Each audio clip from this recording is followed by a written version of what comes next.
Hi, I'm Bill. Welcome back to the local rock star. I had an opportunity to talk to Mike Whaling from Sarah's Hall studio in Russellville, Ontario. Mike is the exception to the rule for my podcast.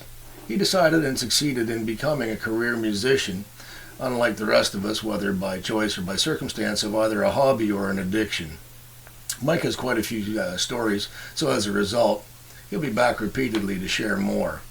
I stopped in at the studio for a quick chat, stayed for a couple of beers. Mike is an axeman, although he has talent with many instruments, vocalist, sound engineer, guitar tech, working with some of the best Canadian bands. He also has his own band called Pigeon Jones. Let's get to it. Let's hear what Mike's got to say.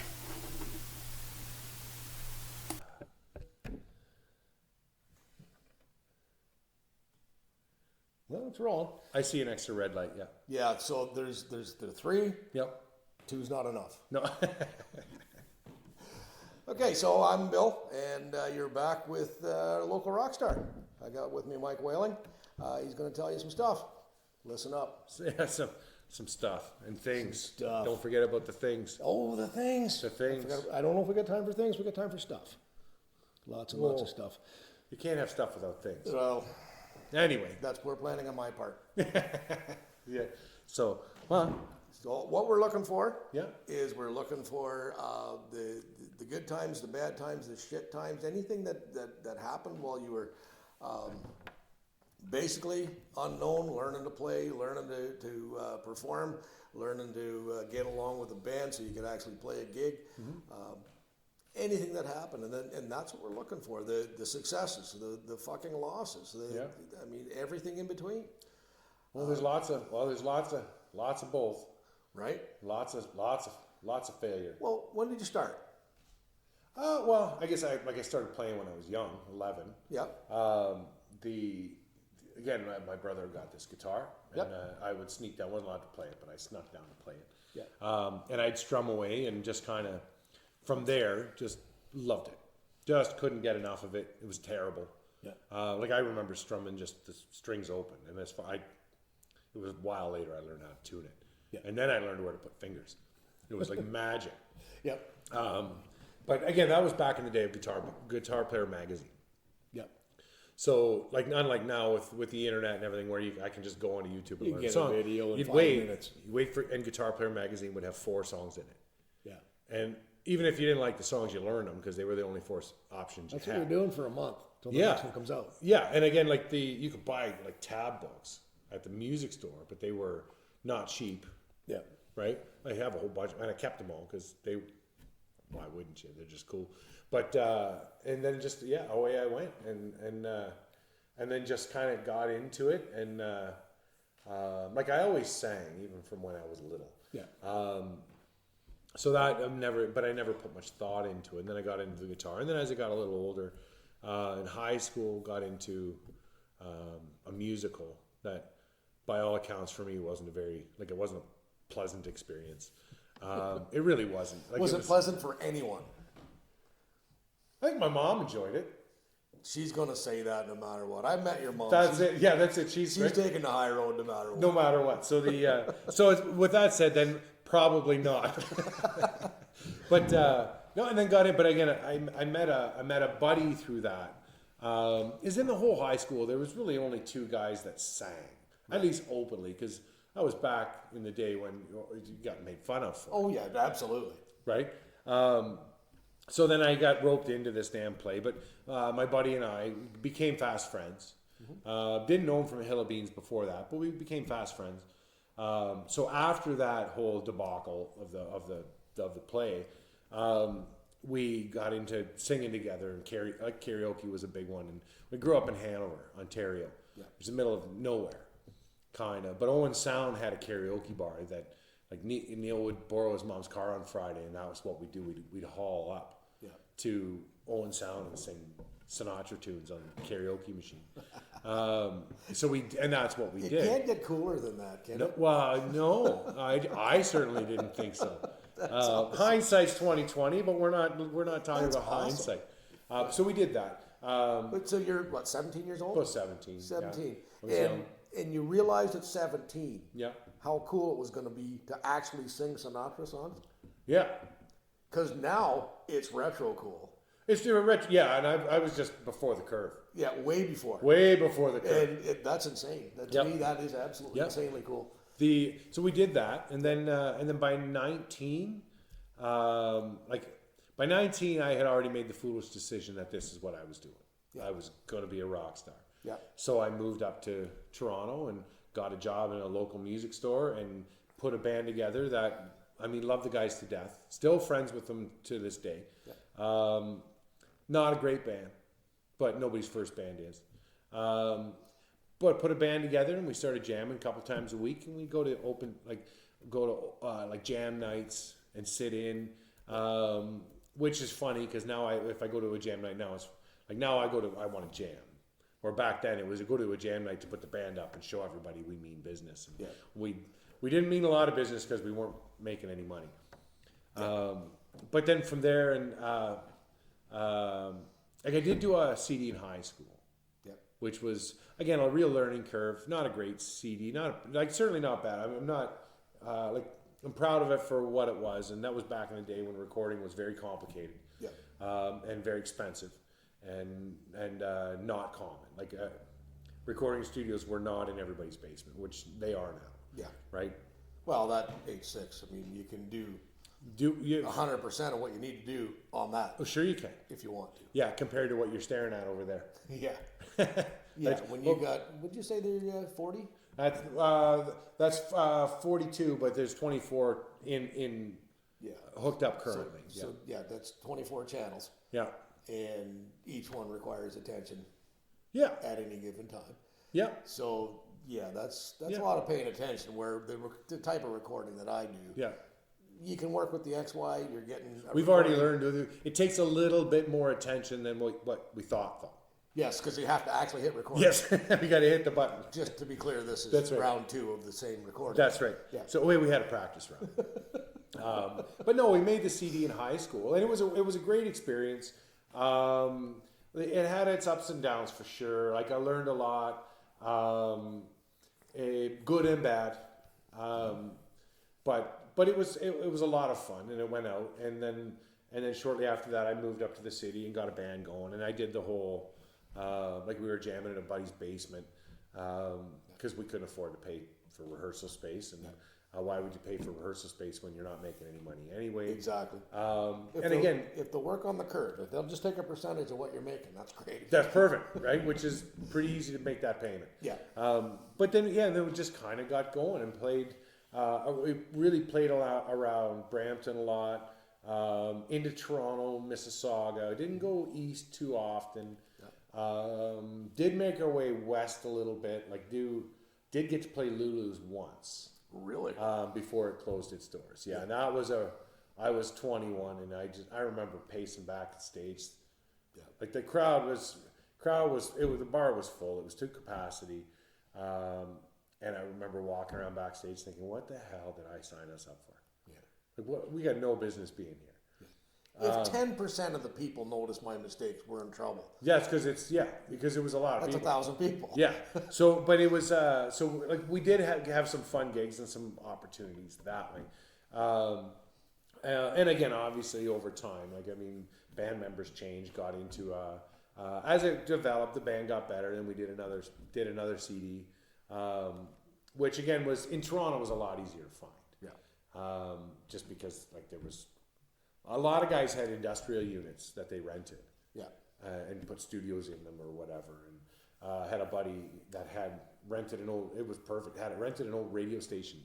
Wow. And it was the tiniest little thing. It would have fit in this room easily. Yeah. But it had its control producer booth, and then it had the sound dampened room where the DJ would sit, Yeah. where then he would put the musicians do whatever. So we had some opportunities that way, but it was always just kind of a move forward, and I never did really make a lot of money at it. Played a lot of gigs, Yeah. right? Gigs are when you're fun. playing for exposure. Money's not important. Yeah, that's right. That's right. I love that. Oh, I love that. I have different arguments about that now. Yeah. When somebody says, think of the exposure. Yes. Anytime I think of exposure, I just think of that jail term that I did. Mm-hmm. You know, certain exposure's not okay. No, there's some good, some bad. But no, it was fun. I encourage anybody to do it. Just be reasonable about it. It takes a lot of nerve to decide to make that leap and say say I've always had a job. Yeah. Up until recently. Yeah. But I always had a full-time job. Because it wasn't. I was shy of having a big hit. It wasn't going to pay your bills. Well, your music career up until this most recent update, Yeah. has always been just head and shoulders above mine, and none of it was going to feed you through the winter. No. So you need that full time income. Yeah, like we got to the point we were getting good gigs. Yeah. And like in nice places. And I mean, I got lucky that the last incarnation of my band, which I mostly still have the same guys. Yeah. Excuse me. Excellent band. Like, I love playing with those guys, and we could do some good shows. Now that's Pigeon Jones we're talking That's about? Pigeon Jones. Yeah. Okay. Who are the guys that were in Whaling? What's that? Who are the guys that So were that was back in the Toronto days. So Yes. that was the original version of that was John Goodale, who was playing bass, and also worked at another music store in Toronto or in Brampton, and then Vic, and I forget Vic's last name. I was 19. He played for about 6-8 months. Yeah. And then Vic kind of stepped out then John had a buddy, Mark Oakley, who played, and so we brought Mark in, and then eventually John bowed out, and then I brought in Tom. So that was the last version of Whaling was I had that one CD. Mark and Tom. And it was phenomenal. Thanks. That's the orange one, I think. Would that be the orange one? Better late than never. That was a fun time. I thought it was blue, but Well, there's a blue one. That's the first one. yeah, that's the one that I had. And there was a song, and I'm going to screw this up because it was a long time ago since I listened to it. I haven't owned a CD Are player you in telling 15 me? years. I haven't listened to it in a long time either. It was a blues tune. It was specifically something about a walk, and it was an awesome song. Not Russell Falls, no. Just acoustic? No. No, it was full complement. It's right there on the wall. I'm just trying to think. But the song listing isn't there. Is the song listed there? No, it's not. It's just the album How cover. the fuck does that help anybody? It doesn't help anybody, but No. it's there. If you're going to set up a fucking museum, get some information. Oh yeah, I know what song you're talking about. Now I got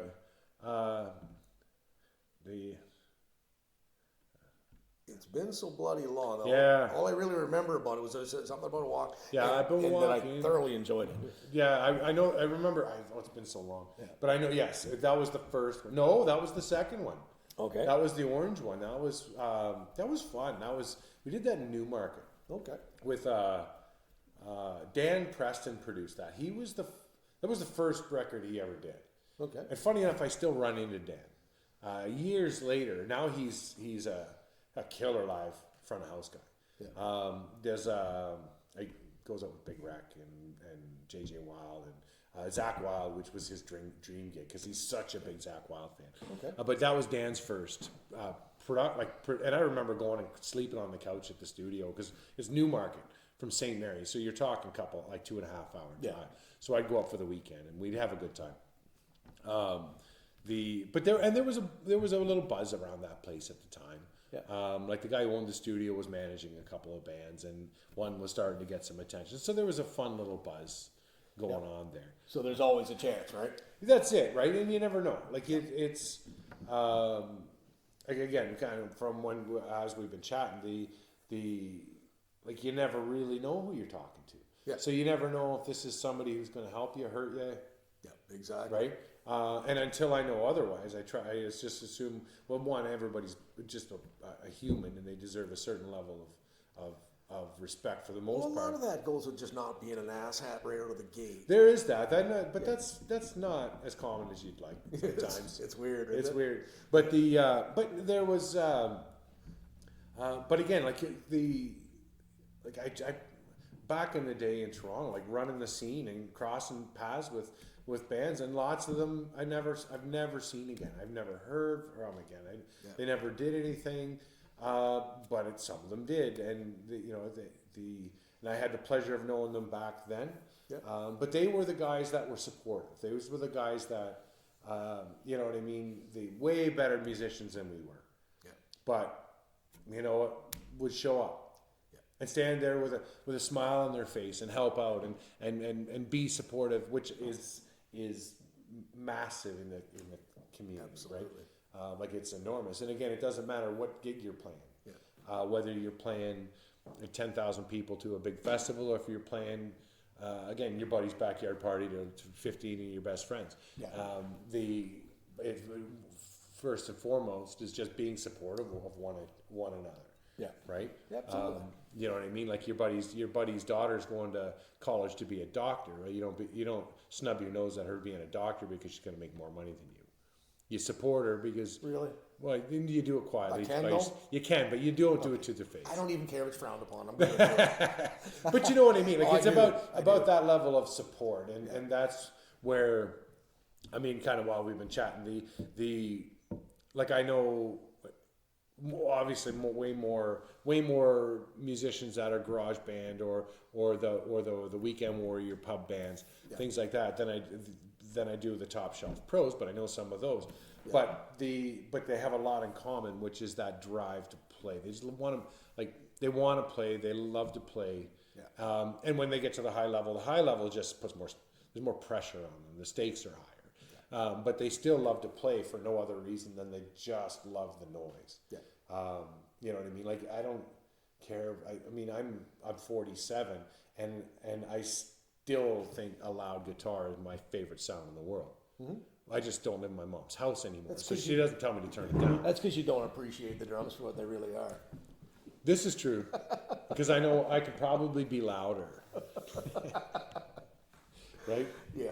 I can probably be louder than the drums. You can be. Yeah. I mean, it's a matter of wattage, but you are not going to drown out a set of acoustic drums with an acoustic guitar. No. Just saying. Just No. put it out there. But give me 4 Marshalls. I don't want to fight. Give me 4 Marshalls on that stage. Yeah. Four full stacks. Yep. Yeah. Oh yeah. I got you beat hands down. Yeah. The which is actually kind of funny because I set that up a lot, but which is a crazy amount of fun to like hit a big chord with that rig going. We saw Michael J. Fox do that. Blew himself across the room. Remember that? That was wasn't Back to the Future. That was Back to the Future. I don't think it was a Marshall. No, but but it was. I think it's still to this day. Like I get some that come in like from the local area, guys that want to record a single or whatever, and I get the guys that come in and they're a lot of fun. Yeah. Like as long as the attitude is right, like the guys that take themselves too seriously, you got under my skin a little bit. Before you go too much further with that, you should probably explain to anybody that may be listening when you have people coming in. Oh right, okay. So we're at Sarah's Hall in beautiful downtown Russellville. Which is where I have my recording studio. So I'm the house engineer and producer. It's a lovely old community center dance hall. So I work in out of here, mostly through the winter. I don't do much in the summer because I'm gone a lot. But so that's kind of what I'm talking about there, where bands coming into the studio. But I do really enjoy having especially the young guys. Mm-hmm. Like they're first time in the studio. They got a band together. You know what I mean? They're high school friends. They're 18. It's like corralling kittens most of the time. Yeah. But they're like sponges. Yeah. Right. They take direction really really well. Because what I want to do is I'm not expecting a hit out of them. No. But I want to make it. I want them to go home and think, holy shit, we did that. And you can listen to it. And think and be proud of it, and again, if for nothing more than you're going to keep doing the Weekend Warrior thing, and you're playing even. I know guys that play 3 gigs a year. Yeah. They jam every week. Yeah, they play 3-4 gigs a year. Love it. Yeah, absolutely. That's where we're at. Yeah, but it's fun. Yeah, and you know what the gig is. sometimes the gig is just an excuse to carry on jams, the home jams. Yeah. It justifies them the odd time. Yeah. So you, And you know what? There might be there's that off chance that you might make somebody smile. you might. You know, the last Probably gig, not the neighbors when you're rehearsing. the last gig we played Yeah. was truck show in Grand Bend. Mm-hmm. I called you about that. I needed some equipment, and I wound up going to Longham Yeah. Plains. I think I was away. Yeah, you were literally on your way out the door. Yeah. And so I went there, and they set it up in the poorest fashion imaginable. Yeah. So we were set up on a flatbed trailer, which at a truck show you'd expect. Yeah. And happy with that. Yeah. There was a pig roast, That's all right. 6 yards or 60 yards over that way. Yeah. And so we were on the way not to anywhere. Right. There was no seating other than a road. Right. And so we are playing to, on average, 7 people, Yeah. Yeah. 6 of whom are smiling. But then you're All the winning. time. That right means you're winning. Right? Right. That was a win. Yeah. Well, but you're first playing for yourself. Yes. And Like we I had a said to you blast. earlier, I said like you learn an instrument, you learn to play, you jam with your buddies. The absolute worst case scenario is you're going to entertain yourself. Exactly. The best case scenario is you're going to entertain someone else too. Yeah. And that's so number one. Like you guys, yeah, sure, you take a gig and there's 3 people. Well, okay, the band outnumbers the audience. Yeah. Yeah, but who? But is- with the band, we rounded up to an even 10. perfect, right? Big win. But you have a good time. Oh, we had a blast. And that's all. Yeah. But the few people that might have been there for whatever reason, Yeah. you know what I mean? Maybe the place they didn't advertise it well. Maybe who knows? It was just a poor layout. And at the end of the day, Yeah.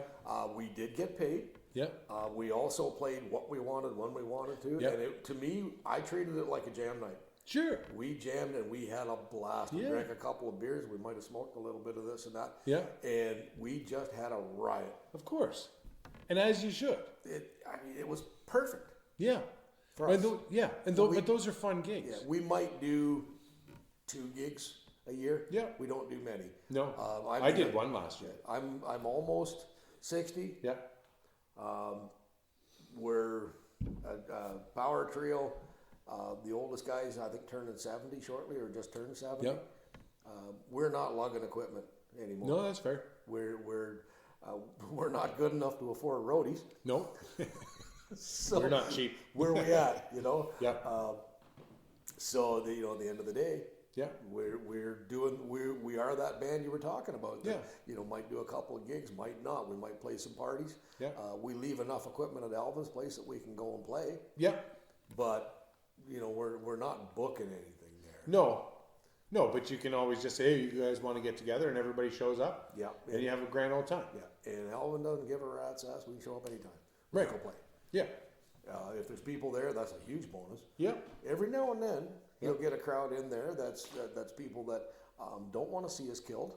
Yep. That's a good step. Yep. Right. Yep. Because they're again. I'm never just know. about 60 and I'm the youngest.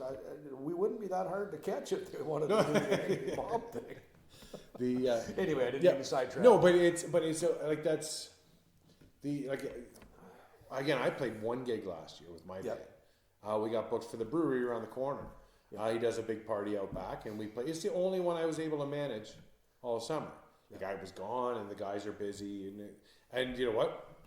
We had a riot, and it was because we hadn't done it in so long. It was like I was doing it for my own benefit. Like I mean, I just loved seeing the guys. We had a great time, and there was some people in the backyard, and they had a great time too, as it turns out. But I almost forgot they were there. Yep. I was just so happy to see these 2 guys. But it was. But again, going back to it, that's the most important thing. If you're having fun first, right? Yeah. For every one musician I know that makes money at it, or that makes enough money to be able to look you in the eye and say they make money. Yeah. Like I know lots of guys that say, "Oh, I made money last year, but they Semi-pro. made $150." You know what? I'm not knocking your $150, No. but that's not like I mean when you say making money, I'm assuming it's helping pay your bills. Hey, you know what? I made $80 on the gig, but it cost me $150 for the cymbals to get there. That's right. That's right. So away you go. Yeah. But but again, like like I make my living as a musician. Yeah. So I need to get paid. Yeah. But I love that I get paid for doing what I would do anyway. Yeah. I just inadvertently got some guys that are willing to pay me reasonably to do it. Yes, exactly. And you know, when you come out to a gig we had at Donnybrook years and years ago, Yeah. we had a blast. Yeah. You showed up a little late as usual, and I mean, I distinctly remember you talking about you didn't bring a guitar with you, Yeah. so you were playing Jack's guitar Yeah. with those fucking really thin strings. Yeah. He uses Probably. the lightest strings imaginable, and Yeah. you use something that looks like an aircraft cable. Oh, I do. I like my heavy strings. Yeah. Yeah. So I remember talking to you after you played the one set. Yeah. And it's like I had to be so careful. I thought I was going to break the guitar. So I don't want to leave. Actually, I've had guys do that to me though. Yeah. Where I used to play a jam night up in Kitchener. I had so much fun. This was like going back 2018, 2019 kind of thing. It was blues. It was so much fun. Yeah. And I got to know a lot of the guys in the room. But originally, the guy who plays bass for me was playing for the house band. So, excuse me. That's how I got onto it. Where he called me. He's like, "You got to come up to this." So I went up, and we played. And then I started getting hired to be the guest host every once in a while, a handful of times a year on a Wednesday. But it was always such a riot. But there was the odd time some guy like I show up to play, but I didn't bring a guitar. I'm like, okay, well you can use mine. Be careful. Yeah. Right. Like 3 strings popped off. I'm like Somebody dude, broke 3 strings on on your one guitar, and on he's, your guitar. yeah, and then I said, I'm like, oh, dude, oh yeah, that happens to me all the time. Well, why didn't you say that? Yeah, that would have been good. Because I information. still have another hour to play, Yeah. and luckily I got strings in the car because I've done this. And rodeo probably before. another guitar, but that's Right? not the point. No, but it's like, come on, dude. Yeah. Right? Like accidents are accidents, but I would always try. Like if I'm playing someone else's gear, I'm gonna play it. Yeah. Don't get me wrong, but I'm gonna be. Well, yeah, but I'm gonna be mindful of it. one, you got to play because you said you were gonna. Yeah, But 2, you got to be respectful. It's That's somebody right. else's gear. that's right. The Any open mic, the schmuck that brought the drum kit, everybody's playing those drums because there ain't nobody moving that shit. no. But that's it. Where you I try to give people a heads up, like you Yeah. know, you fuck up my drums and we're going to the parking lot, it's going to get ugly. yeah, that's right. It's just The- that's all. No, like that was the upside. Like that was a pretty high end jam. It was a lot of fun. Yeah. Like the drummer played most of the night, but anytime a drummer came in, they were pretty good. But again, always very conscious of that they're using someone else's gear. Yeah, exactly. Most of the time, people like guitar players or bass players brought their guitars, so it was fine. And Right? even if you're plugging into somebody else's amp, like you're not going to do a whole lot of damage. No, you know what? You don't touch too much, but I know what I'm. Yeah. Don't touch the button. I know how to reset my amp real fast. So it's my amp, my main amp though. It only has a volume. Hey, and a I know tone guys knob. that have spent the last 10 years getting those fucking knobs in the right spot. They ain't moving them for nothing. Oh no, I know That's those too. Yeah, but again, my main amp has 2 knobs, volume and tone. It's pretty easy, Yeah. right? So That that's should cut down the confusion. yes, Yeah. it does most of the time. Yeah. Not always, but again, but jam nights are great because they're an opportunity to jam with other people. You know what I mean, and kind of get a circle going. Yeah. Where because there's a lot of guys that do the same kind of thing. Like they love to have their weekly jams, and it's kind of like poker night for a different group of guys. Yeah. Where we're getting together and we're gonna play, and it's almost therapeutic for you. But you get out and you get to make a lot of noise. You get to blow off a lot of steam. You're doing something productive. You get to do these gigs when they come up, but then you can do some jam nights and you go get up with this guy or that guy and jam along, and you get chatting away. And next thing you know, like we're playing a party, and why don't you come along and you guys play for a half hour? Yeah. Perfect. Now you're playing in someone else's backyard. Yeah. Right? Yep. You make more friends, and there's no. It tightens that community up. It does. It really, Right? really does. And all of a sudden, you're getting a call out of the blue. So and so bass player just, had a car accident. Yeah, whatever. And, we need somebody to cover. Yeah. Oh, the gigs tonight, here's 30 songs. Please. And, you do whatever you can do. Sure. Most times it works out well enough. Yep. You don't even have to tell the crowd, hey, I don't normally do this, but here we are. No, actually, 9 times out of 10, you're best not to. Yeah. Because then you're actually, what you're doing is actually lowering their expectations. Yeah. When you say, I don't normally do this, but, right, what you're taking the audience, you're already padding the response or the expectation. Yeah, basically they're already disappointed before anybody fires. Right, when you know what, We don't want to disappoint anybody. no, not let unless, them figure out their disappointment on their own. not on purpose anyway. But you go out and play and have a good time, and like there's a country guy that he calls me for like one gig a year. Yeah. Like he just got this one party he does every year, and his a couple of years. I didn't do it last year, but I did the 2 before in a trailer park up near Hanover of all places. Yeah. Pike Lake. So I guess it's near Mount Forest. Pike Lake. Yeah. Oh yeah. That's almost Owen Sound. No, it's this side of Hanover. Pike Lake is between. It's past Mount Forest. No, it's between Harriston and Mount Forest. We should buy a fucking globe. Why? Then it just proves we're both wrong. But we did this, but he calls me and he said, "Can you do this?" And it was a buddy of mine that I've known for years, who plays guitar for him a fair bit. Couldn't do it, and Darcy recommended me. I'm like, sure, and I listened to the songs. And of course, I don't listen to a lot of country music, so Yeah. I don't know 100% of the library. Yeah. And I said to the guy, I'm like, I got 2 weeks to learn this. And they said, you're getting rock and roll. This is what I do. Yeah. I'm a rock and roll guy. I said, I'll make it fit, but it's rock. And he's like, okay. And it was, you know what I mean? And it was, and he, like everybody was kind of smiling because it was different and it was fun. But but for me, it was fun because it made me think of something different. Where again, too, like if you're always jamming with the same 3 guys or 2 guys, you're always like that that view never gets bigger. Right. Jam with another band. It broadens your horizons, expands your drag mind. somebody into a jam night from time to time. Yeah, it's like all of a sudden, just to change it up. just change the look out that fucking window. Yeah. And it's absolutely awesome. And we've played the same thing, like I mentioned at Alvin's place. We go there could be any one of 30 musicians that just can be there. Yeah. And I mean, there's a couple of guys that are too fucking drunk to put on the stage because they're going to hurt themselves if they Sure. fall off. Yeah. So you keep them guys on the floor. Yeah. But drunk or not, they sound like $1 million, Yeah. and they got a whole different take. And all of a sudden, Yeah. it's not just a different take on the music, Yeah. but it's a different take on what music should be. Oh, for sure. And all of a sudden, like, hey, we did a lot of blues, we did Yeah. a little bit of punk. We used to cover a lot of Teenage Head. Yeah. We used to chase a lot of Teenage Head, but that was a lot of years earlier. Yeah. Not so much in the last 20 or 30. No.